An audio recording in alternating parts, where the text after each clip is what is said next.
नमस्कार मित्रों, आप लोग सभी का स्वागत है। और बिहार में हुए उपचुनाव में नीतीश कुमार का जलवा बरकरार है। जिस नीतीश कुमार को जब जब कोई कुछ लोग जो हम लोग या जो भी लोग एक्सपर्ट लोग चुका मानते हैं, कहीं न कहीं से फिर से नीतीश कुमार का कुछ ऐसा इस तरीके से जलवा निखर करके आता है और पता चलता है कि उनके सामने सब मतलब फीके हैं।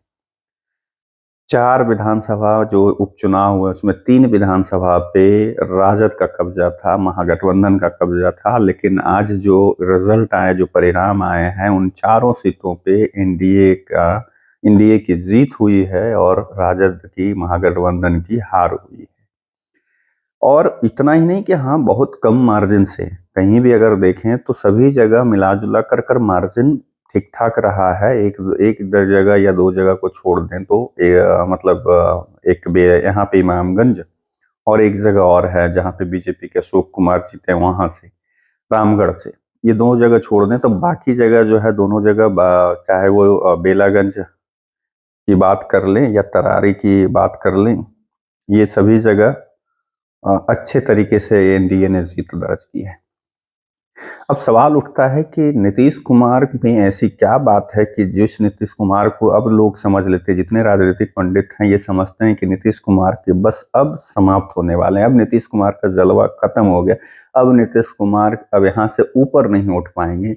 वहीं पे फिर से वो लोगों को, इतने बड़े सभी राजनीतिक पंडितों को, मतलब उनके सोच को धत्ता बताते हुए फिर से वो उभर कर सामने आते हैं और जितने बड़े लोग, एक से एक लोग जो एजेंडा सेट करने वाले हैं, सभी को धराशायी करते हुए फिर से अपने आप को स्थापित करते हैं, मानने को मजबूर करते हैं कि अभी नीतीश कुमार है तो बिहार का राजनीति उन्हीं के इर्द गिर्द घूमेगा। और वो हुआ भी इस बार। अब ऐसे ये भी सवाल उठता है, कुछ लोग कहेंगे, जब मैं बोलता हूँ, मैं पिछली बार जब ये इलेक्शन शुरू होने से पहले जब कैंडिडेट की बात हो रही थी, जिस तरीके से प्रशांत किशोर ने चेताया था जाकर करके बेलागंज में कि भूमियारों को, कि नीतीश कुमार को, उनको डरा रहे थे भूमियारों को, नीतीश कुमार ये कर देंगे, वो कर देंगे, ऐसा कर देंगे, वैसा। तो उसमें बहुत सारे लोगों ने हमारे वीडियोस पे आके कमेंट किया था कि आप नीतीश कुमार का प्रचार कर रहे हैं। जी नहीं, मैं प्रचार नहीं कर रहा। मैं जो देख रहा हूँ, जो समझ रहा हूँ और इतने सालों से पॉलिटिक्स को जो फॉलो कर रहा हूँ, समझने की कोशिश कर रहा हूँ, उसके आधार पे बात कर रहा हूँ कि नीतीश कुमार को चुका हुआ मान लेना अभी भी बिहार की राजनीति में ये सबसे बड़ी भूल है। जो भी लोग नीतीश कुमार को चुका हुआ मानेंगे वो सबसे बड़ी भूल है। नीतीश कुमार अभी, जब तक, मुझे तो लगता है कि अब जब तक उनका शरीर और दिमाग और सब कुछ काम करता रहेगा तब तक वो चुका हुआ हो ही नहीं सकते। राजनीति उन्हीं के इर्द गिर्द घूमेगी और ये साबित भी हुआ। चाहे वो लोकसभा का चुनाव देख लीजिए, ये विधानसभा का उपचुनाव देख लीजिए।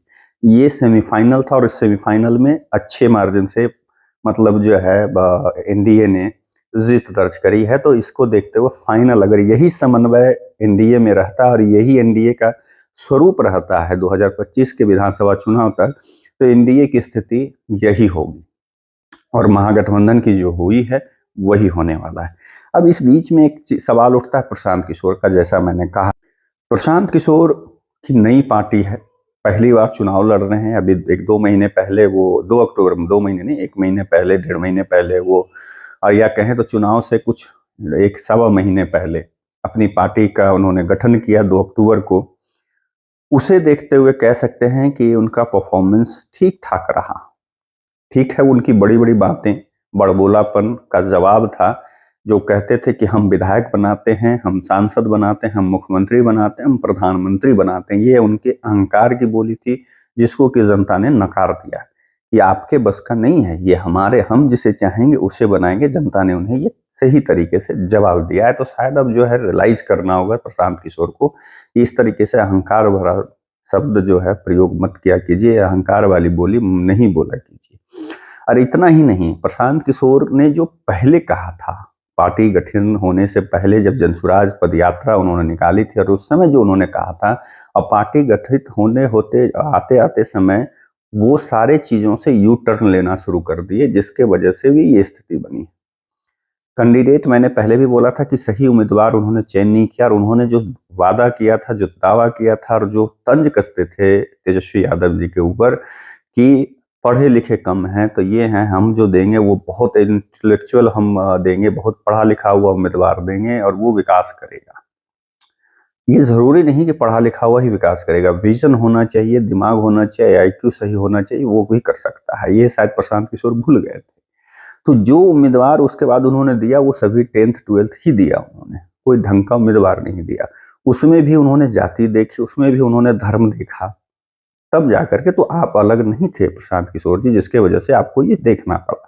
तो आपको फिर से एक बार उस पर जाकर करके विचार करने की ज़रूरत है कि हम जो पहले कहे थे उस पर हम नहीं थे रहे, जिसके कारण मुझे ये देखना पड़ा। फिर भी मैं आपकी तारीफ़ कर रहा हूँ, मैं प्रशांत किशोर की पार्टी की तारीफ़ कर रहा हूँ कि पहला चुनाव, उपचुनाव ये उन्होंने लड़ा पूरी ताकत से पार्टी गठित होने के बाद, और तीसरे चौथे नंबर पे रहे वो।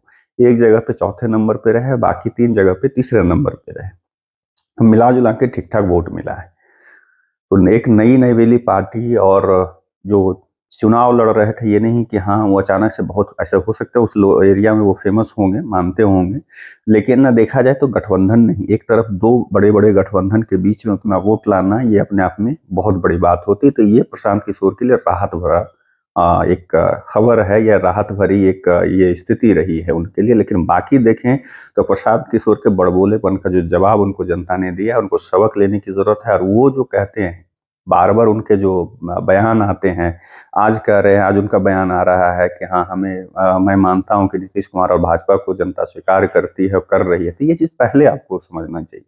मैं बार-बार बोल रहा था कि जब भी आपने उस अ, दल को पकड़ा या उस नेता को पकड़ा जिनका तय था कि यही सरकार में आएँगे, यही मुख्यमंत्री बनेंगे या यही प्रधानमंत्री बनेंगे, तो प्रशांत किशोर को ये समझना होगा, विचार करना होगा, आत्ममंथन करना होगा, आत्मचिंतन करना होगा, और अर्जुन को उन्होंने मतलब अपने ऐप के द्वारा जो अपने संगठन में जो आम लोगों को जोड़ा है, उनके साथ पार्टी को लेकर के आगे बढ़ना चाहिए।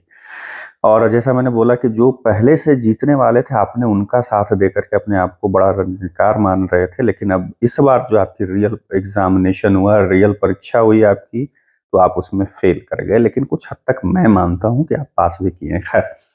तो आपको ये फिर से विचार करने की ज़रूरत है, और जो आपने बड़े-बड़े पैसे वाले लोगों को और पुराने नेताओं को और धनाढ्य लोगों को लाना शुरू किया, उस पर एक बार विचार कीजिए और आम लोगों को जोड़िए, तो शायद आप संभवतः 2025 चुनाव में अच्छा प्रदर्शन करेंगे।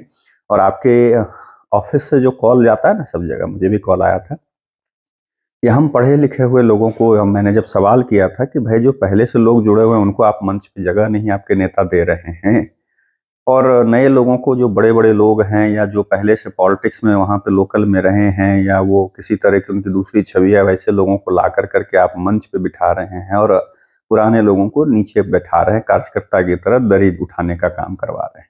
तो अंतर क्या है?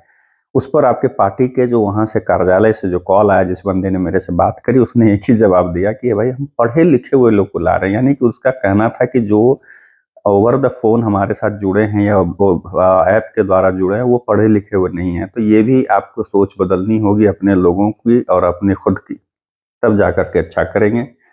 और जहाँ तक तेजस्वी यादव जी का सवाल रहा, तेजस्वी यादव जी को फिर से उनके ऊपर चचा जो हैं भारी पड़ गए। वो भले बोलते हैं कि चचा ये हो गए, चचा को अब संन्यास ले लेना चाहिए, अब उनको ये करना चाहिए, वो करना चाहिए। जब आपके साथ रहते हैं तो बहुत अच्छे रहते हैं। अब ये हद हो गई राजद वालों के लिए कि 4 सीट झारखंड में वो जीत गए, तो उसकी खुशी मना रहे हैं। यहाँ के बारे में कोई चर्चा नहीं कर रहा है कि आप चारों सीट लूज़ कर गए। जबकि आपके नेता तो यहाँ के हैं ना, वहाँ पे मुख्यमंत्री तेजस्वी यादव नहीं बनेंगे। वहाँ अगर जीते हैं, उसमें बहुत बड़ा योगदान जेएमएम के सुप्रीमो से हेमंत सोरेन का है। खैर, उसके लिए तो हम बाद में बात करेंगे। तो तेजस्वी यादव के लोगों को, कार्यकर्ताओं को, तेजस्वी यादव को यहाँ पर जो 4 सीटों पे जो हार मिली है, उस पर विचार करिए, आप मंथन करिए कि आप जो कह रहे हैं और फिर से एम बाई समीकरण की ओर से जा रहे हैं, ए टू जेड से, उस पर विचार करने की ज़रूरत है। क्यों आखिर हार गए? और आपके जो नेता लोगों का, आपके नेता का भी बड़बोलापन जैसे बाकी नेताओं का, बाकी दलों का होता है, वैसे ही सुधाकर सिंह का वो वीडियो अभी भी ये सोशल मीडिया पे पड़ा हुआ है, जिसमें कि हम सांसद हैं, विधायक कुछ है, हम जो करेंगे वही होगा, बता देंगे। ये सब बोलना जो है सुधाकर सिंह का, ये अच्छा नहीं था, और वो उसका जो है जवाब जनता ने अच्छे तरीके से दे दिया है। खैर, कुल मिलाकर के चचा भतीजा पर भारी पड़ गए। प्रशांत किशोर रणनीति उनकी फेल हो गई, और चचा जो हैं यानी नीतीश कुमार अभी भी बिहार के राजनीति की धुरी हैं, और बिहार के राजनीति का प्रमुख चेहरा हैं। उनके इर्द गिर्द ही बिहार की राजनीति घूमेगी और घूम रही, जब तक वो हैं तब तक रहेगी। चलिए आप लोगों से विदा लेता हूँ, दूसरे वीडियो में लेकर। नमस्कार।